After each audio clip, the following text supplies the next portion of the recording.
cosas que son diferentes. Muy bien. Kayla, what's your favorite thing about this classroom, friend? Learning. Learning. I love that. We're really excited today to have Dr. McKnight visit our dual language program here at Rolling Terrace because we have seen such a tremendous impact on the academic and language acquisition of our students.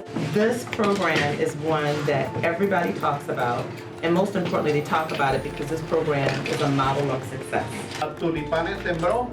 No. I asked our students, why do you find this valuable? And they shared with us. It's helpful because they said, we're learning the language while we're learning content. And so to be able to learn those things together and at the same time allows us to embrace the language in a more cohesive way. Very good. Sit up straight. Sit up straight. What we are known for here in Montgomery County is having a premier educational school district, and we want to continue that work.